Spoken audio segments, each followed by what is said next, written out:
मतलब अगर यही अनुमान नतीजों में तब्दील होते हैं तो आपकी चाबी तो किसी ताले में फिट नहीं होगी, चाबी गुम होने की नौबत आ रही है।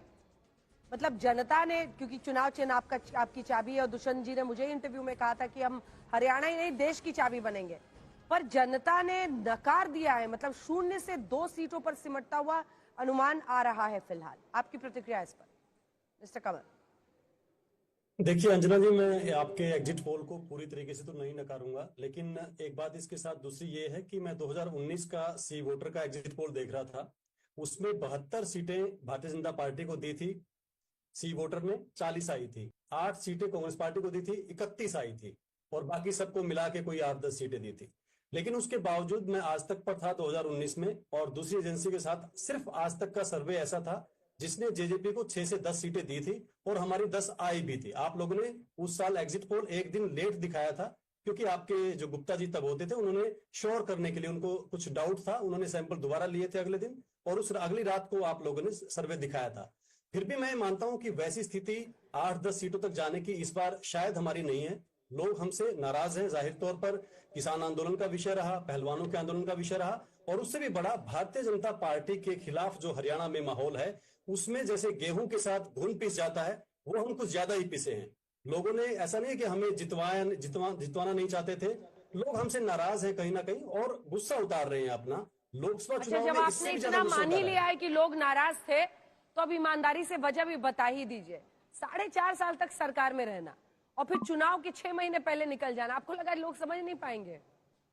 देखिए, आप शुरुआत में भी ये कह रहे थे कि सरकार से हम निकले। सरकार से हम नहीं निकले, भारतीय जनता पार्टी ने अपनी सरकार को बदला, अपने 9.5 साल के मुख्यमंत्री को बदला, और जो नए मुख्यमंत्री बनाए, उन्होंने जब सरकार बनाई, तब हमने पहले ही कह दिया था कि हम इस 6 महीने के लिए नई सरकार में शामिल नहीं होंगे।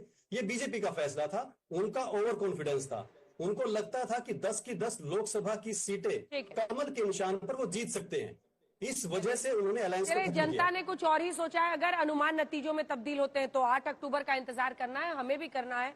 अभी एकदम आर पार की लड़ाई टीवी पे करने की जरूरत तो है नहीं, क्योंकि 8 अक्टूबर को नतीजे आएंगे, उस दिन भी आप जरूर जुड़ेंगे हमारे साथ। लेकिन कांटे की टक्कर की सीटें दीप जी, वो बहुत इंटरेस्टिंग है, वो जरूर देखिएगा। जल्दी से अगर आप इसको समझाएं, क्योंकि देशमुख जी, कांग्रेस की 7 सीटें, बीजेपी की 7, अन्य की 5, तो आप कह रहे हैं कि अभी जो 50 to 58 है, उसमें से 7 सीटें ऐसी है कांग्रेस की जहां कांटे की टक्कर है जी।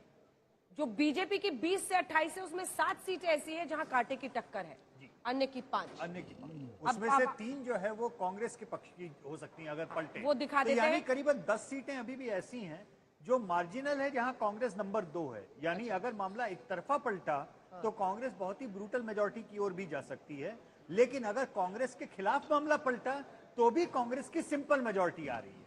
कहने का तात्पर्य यह है कि आंकड़े कितना भी उलट पुलट जाएं, कांग्रेस की सिंपल मेजोरिटी से कांग्रेस से ब्रूटल मेजोरिटी तक का स्कोप है। अच्छा। लेकिन मामला उलटने का नहीं। चलिए तो जल्दी से इसको दिखा दीजिए कि मेजोरिटी। हाँ बोलिए राजा साहब। यशवंत, पिछली दफा जब 2019 का चुनाव था तो उसमें देखे थे कि अर्बन एरिया में बहुत बीजेपी अच्छा कर रही थी।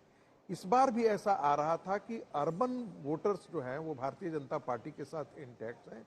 जो रूरल हरियाणा में जो बीजेपी का पेनिट्रेशन हुआ था वो एक ढंग से फिर से श्रिंक कर गया है। आपके डेटा में कहीं कहां से नहीं, बिल्कुल ये बात सामने आई है, लेकिन एक बहुत अजीब सी चीज इसमें पूरे हरियाणा के डेटा में सब जगह आ रही है कि बीजेपी का अपना वोट, जो भी कोर वोट है, वो कोई बहुत ज्यादा मेल्ट डाउन हो रहा है, ऐसा नहीं। हरियाणा का चुनाव इस समय एंटी बीजेपी वोटों के रीअलाइनमेंट का चुनाव ज्यादा है, जो वो ज्यादा पोलराइज हुआ है, और उस पोलराइजेशन का सीधा फायदा कांग्रेस को मिल रहा है। कौन सी पोलराइजेशन? एंटी बीजेपी वोट के, बीजेपी के वोटों का जो पोलराइजेशन है। इसलिए बीजेपी की समस्या अर्बन वोटर्स की यह भी है कि टर्नआउट का फैक्टर, टर्नआउट अर्बन हरियाणा में कम हुआ। तारीख बढ़ाई गई, हाँ, जबकि तारीख इसलिए बढ़ाई गई, लेकिन कम हुआ है। इसलिए वो एक समस्या बीजेपी की है, वो उदासीनता है जो आशुतोष ने जिक्र किया कि लेकिन 5 बजे तक 61% vote overall voting percentage, overall में रूरल में खूब वोट पड़ा है, अर्बन में नहीं पड़ा है। ठीक है, तो एक बहुत बड़ा डिफरेंशियल, क्योंकि ये पूरा यदि आप देखेंगे कि आप गुड़गांव से लेकर के सोनीपत है, अंबाला है, पानीपत है, कुरुक्षेत्र है, ये सारे अगल बगल की जितनी कॉन्स्टिट्यूएंसी है वो भारतीय जनता पार्टी के वो अर्बन पॉकेट में ही जीत रही है। यशवंत, मेरा एक सवाल ये है कि जब आप 2019 के डेटा से कंपेयर करते हैं पार्लियामेंट के इलेक्शन को और असेंबली के इलेक्शन को, तो 20% का गैप था, 58% पार्लियामेंट में था और करीब 38-36